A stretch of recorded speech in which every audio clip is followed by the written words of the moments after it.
Hello साथीहरु नमस्ते। Welcome to my channel anthropology in Nepali.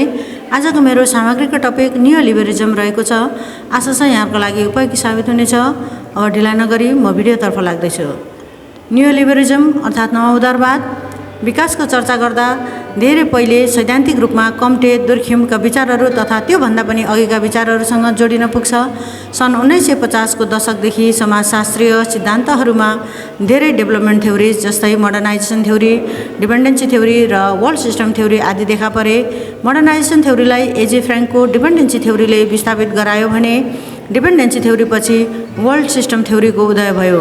यसरी एक पछि अर्को सैद्धान्तिक अभ्यासहरू हुने क्रममा विकासमा आर्थिक पक्षलाई जोड दिँदै नव उदारवादको नीति अगाडि आएको पाइन्छ। नियोलिबरलिजम अर्थात् नव उदारवाद लिबरलिजम अर्थात् उदारवादकै रिस्टेटमेन्ट हो, किनकि यसमा उदारवादका केही कम्पोनेन्ट्स और फिचर्स मौजुद छन्। तर यसो भनिरहँदा यो सिर्फ रिस्टेटमेन्ट मात्र पनि होइन, यसमा केही थप नयाँ कुराहरू पनि छन्। अर्थात् उदारवाद र नव उदारवाद एक आपसमा सम्बन्धित छन्। उदारवादलाई बुझ्नका लागि यसको उदय कसरी भयो भन्ने कुरा बुझ्न जरुरी हुन्छ। किन सन् 1970 र 80 को दशकमा नव उदारवादको आवश्यकता महसुस गरियो भन्ने कुरा थाहा पाउनका लागि यसको इतिहासलाई हेर्नुपर्ने हुन्छ। त्यसका लागि सबैभन्दा सुरुमा आर्थिक स्वतन्त्रतालाई निहाल्नु जरुरी छ। उदारवाद आर्थिक स्वतन्त्रतामाथि केन्द्रित थियो। उदारवाद सिद्धान्त अनुसार हरेक व्यक्तिलाई आफ्नो आर्थिक वृद्धि गर्ने अधिकार छ र एउटा व्यक्तिले आफ्नो आर्थिक वृद्धि तब मात्र गर्न सक्छ जब ऊ बजारमा स्वतन्त्रतापूर्वक क्रेता वा विक्रेताको हैसियतले सहभागी हुन पाउँछ। यसमा कुनै निषेध हुनु हुँदैन। यहाँ बजार भन्नाले आन्तरिक तथा विदेशी बजार अर्थात् domestic trade and international trade दुवै बुझ्नुपर्छ। यो उदारवादको पहिलो महत्त्वपूर्ण आर्गुमेन्ट थियो। यसको दोस्रो आर्गुमेन्ट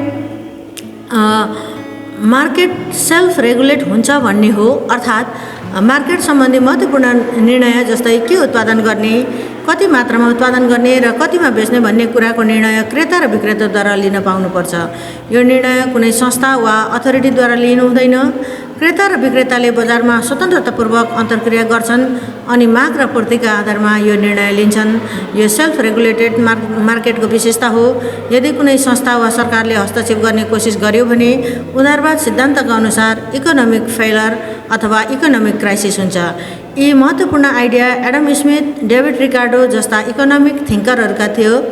एडम स्मिथले डोमेस्टिक मार्केटलाई स्वतन्त्र बनाउन चाहन्थे भने डेभिड रिकार्डोले इन्टरनेसनल मार्केटलाई स्वतन्त्र बनाउन चाहन्थे। एडम स्मिथ र डेभिड रिकार्डोको यो आइडिया 19औं शताब्दीमा वाइडली एप्लाई गरियो अनि यो एक्सेप्टेड थियो।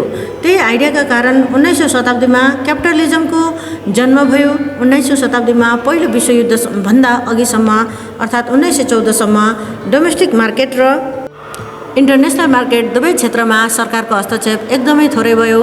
यी कुराहरू अमेरिकन मार्केट र युरोपियन मार्केटमा भएको थियो। सन् 1929 मा जब ग्रेट डिप्रेसन भयो तब सबै कुरा बदलियो। उदारवादको सारा सिद्धान्त तथा मान्यताहरू गलत साबित भए। बिस्तारै 19औं शताब्दीमा डोमेस्टिक मार्केट र इन्टरनेसनल मार्केट दुवै सेल्फ रेगुलेट भइसकेको थियो। यति हुँदाहुँदै पनि इकोनोमिक डिप्रेसन किन भयो भन्ने कुरा उदारवादका लागि एउटा चुनौतीको रूपमा खडा भयो। यसपछि इकोनोमिक थिङ्कर्सको एक नयाँ जेनेरेसन देखा पर्यो र यो नयाँ पुस्तालाई जोन मेन्यार्ड केनिजले नेतृत्व गरे। उनीहरूको उदारवादको आलोचना गर्दै त्यसलाई पुनः निर्माण गरेर नयाँ आइडिया दिने कोसिस गर्दै नव उदारवाद सिद्धान्तलाई अघि सारे। उदारवादी सिद्धान्त अनुसार सरकारको भूमिका न्यून हुन्छ। सरकारको काम मार्केटले स्वतन्त्रतापूर्वक काम गरोस् भन्नका खातिर नियम कानुन बनाउनु र त्यसलाई मेन्टेन गर्नु हो। तर जोन मेन्यार्डले सरकार एउटा नाइट वाचम्यान मात्र होइन भनेका छन्। उनका अनुसार सरकारको काम यति मात्र होइन, अन्य धेरै छन्। उनको अर्को महत्त्वपूर्ण आर्गुमेन्ट मार्केट सेल्फ रेगुलेटेड हुनु हुँदैन भन्ने हो। यसलाई रेगुलेट तथा कन्ट्रोल गर्न जरुरी हुन्छ भन्ने हो। उनका अनुसार क्यापिटलिजमलाई स्वतन्त्र छोडिदियो भने ग्रेट डिप्रेसन अथवा इकोनोमिक क्राइसिस जस्ता घटनाहरू बारम्बार हुन्छन्। त्यसकारण यस्ता घटनालाई एभोइड गर्नका लागि सरकारले हस्तक्षेप गर्नु जरुरी हुन्छ। जोन मेन्यार्ड केनिजका जति पनि आइडिया थिए तिनीहरूलाई समराइज गरेर केनियनिजम भन्ने नाम दिइयो। यो आइडियालाई डोमेस्टिक मार्केट र इन्टरनेसनल मार्केट दुवै ठाउँमा एप्लाई गर्ने कोसिस गरियो। वर्ल्ड वार सेकेन्डको समयमा जुन इन्टरनेसनल मार्केट सिस्टम थियो त्यो पूर्ण रूपमा ध्वस्त भएको थियो। इन्टरनेसनल ट्रेड बिल्कुल शून्य भएको थियो। तसर्थ वर्ल्ड वार सेकेन्डपछि ग्लोबल इकोनोमिक अर्डर कस्तो हुनुपर्छ भनेर निर्णय गर्ने बेला आएको थियो र यही निर्णय लिनका लागि सन् 1944मा युएसएमा ब्रिटन वुड्स कन्फरेन्स भयो। यसमा जोन मेन्यार्ड केनिजको आइडियालाई एप्लाई गर्ने कोसिस गरियो। ब्रिटन वुड्स सिस्टमद्वारा इन्टरनेसनल मार्केटलाई रेगुलेट र कन्ट्रोल गर्नुपर्छ भन्ने निर्णय गरियो। उक्त कन्फरेन्समा 3वटा महत्त्वपूर्ण प्रस्तावहरू आए जसले इन्टरनेसनल मार्केटलाई कन्ट्रोल गर्नेछन्। एउटा आइएमएफ अथवा इन्टरनेसनल मनिटरी फन्ड थियो जसको जिम्मेवारी इन्टरनेसनल मनिटरी सिस्टमलाई नियन्त्रण गर्नु थियो। दोस्रो आइबिआरडी अर्थात् international bank for reconstruction and development जो पछि गएर वर्ल्ड ब्याङ्क बन्नेछ। र तेस्रो महत्त्वपूर्ण प्रस्ताव ड्याट अर्थात् general agreement for tariffs and trade थियो जो पछि गएर डब्लुटिओ अर्थात् वर्ल्ड ट्रेड अर्गनाइजेसन बन्नेछ। डोमेस्टिक मार्केटमा पनि जोन मेन्यार्ड केनिजको आइडियालाई एप्लाई गर्ने कोसिस गरियो। युरोप र अमेरिकाको इकोनोमीमा सन् 1944 देखि 1975 सम्म कन्ट्रोल क्यापिटलिजमको युग सुरु भयो। कन्ट्रोल क्यापिटलिजमको अर्थ यो हो कि मार्केटले फ्रीली फङ्सन त गर्छ तर जरुरत परेको खण्डमा सरकारले मार्केटमा हस्तक्षेप गर्न सक्छ। यसको कारणले मार्केटमा सरकारको रेगुलेसन बढेको थियो, ट्याक्स धेरै लियो, सरकारको खर्च बढ्यो। जोन मेन्यार्ड केनिजले मार्केटमा ओभरअल डिमान्ड घट्न थाल्छ तब economy slowdown or economic crisis आउँछ। यस्तो बेलामा सरकारले मार्केटमा हस्तक्षेप गर्नुपर्छ भनेका थिए। सरकारले अलग अलग इन्फ्रास्ट्रक्चर बनाउनमा अलग अलग प्रोग्राम्समा सार्वजनिक खर्च गरोस्। यदि सरकारले सार्वजनिक खर्च गर्यो भने बिस्तारै माग बढ्न थाल्छ। यसरी सरकार कृत्रिम माग खडा गर्न सक्षम भयो भने इकोनोमिक क्राइसिसलाई हटाउन सकिन्छ। युएसए र ब्रिटेनको डोमेस्टिक मार्केटमा केन्यानियजम प्रयोग गरियो। यी देशहरूमा केन्यानियजमको माध्यमबाट क्यापिटलिजममा धनी र गरिब बीचको खाडल झन धेरै बढ्यो र यही खाडल भर्नका लागि वेल्थको रिडिस्ट्रिब्युसन गरेर वेलफेयर स्टेट अर्थात् कल्याणकारी राज्यको जग बसाइयो। यो अवस्था सन् 1970 सम्म रह्यो तर 1970 को प्रारम्भमा माथि कुरा गरिएका 3वटा सिस्टम अर्थात् ब्रिटन वुड्स सिस्टम कोल्याप्स हुन गयो। आइएमएफ 1944 मा इन्टरनेसनल मोनिटरी सिस्टमलाई रेगुलेट गर्नका लागि बनाइएको थियो। इन्टरनेसनल मोनिटरी सिस्टमको एउटा इम्पोर्टेन्ट एस्पेक्ट एउटा देशको करेन्सी अर्को देशको करेन्सीसँग एक्सचेन्ज गर्नु र स्टेबल रेटलाई मेन्टेन गर्नु थियो जसले गर्दा इन्टरनेसनल ट्रेड राम्ररी चलोस्, इकोनोमिक डिप्रेसन जस्तो घटना नहोस्। स्टेबल रेटलाई मेन्टेन गर्नका लागि 1944 मा ब्रिटन वुड्स कन्फरेन्सले फिक्स्ड एक्सचेन्ज नीति र गोल्ड स्ट्यान्डर्ड मेथड अपनायो। गोल्ड स्ट्यान्डर्ड मेथडको स्मुथ फङ्सनिङका लागि कुनै एउटा राष्ट्रले आफ्नो करेन्सीलाई गोल्डको एक फिक्स एमाउन्टसँग कनेक्ट गर्न जरुरी छ, तब मात्र यसले काम गर्न सक्छ। 1944 मा सिर्फ अमेरिका मात्र यो गर्न सक्षम थियो किनकि अमेरिकासँग मात्र सबैभन्दा ठुलो गोल्ड रिजर्भ थियो र $35 मा 1 आउन्स गोल्ड दिन तयार भयो। त्यसकारण 1944 देखि 1970 सम्म गोल्ड स्ट्यान्डर्ड मेथडले स्मुथली फङ्सन गर्यो तर 1971 देखि अमेरिकाले आफूलाई यो मेथडबाट बाहिर निकाल्यो अर्थात् अब डलरलाई गोल्डमा कन्भर्ट गर्न नपर्ने भयो। जब अमेरिकाले यो निर्णय लियो तब इन्टरनेसनल मोनिटरी सिस्टम कोल्याप्स भयो। यो सँगै 1971 मा ब्रिटन वुड्स सिस्टम पनि कोल्याप्स भयो।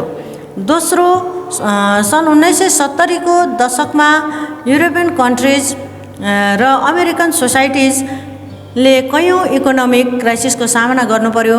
1970 को दशकमा ओइल सक्स बाई ओपेक अर्थात् ओइल एन्ड पेट्रोलियम कन्ट्रिजको सामना गर्नु पर्यो। अर्थात् ओपेकले ओइल प्राइस रातारात 4 गुणा बढाइदियो। फलस्वरूप युरोपियन कन्ट्रिज र अमेरिकाले कयौँ इकोनोमिक क्राइसिसको सामना गर्नु पर्यो किनकि तिनीहरू ओइलको प्रयोगको लागि ओपेकमाथि निर्भर थिए। यसलाई नै ओइल सक भनिन्छ। त्यसपछि ती राष्ट्रहरूले स्ट्यागफ्लेसन अर्थात् मुद्रास्फीतिको सामना गर्नु पर्यो।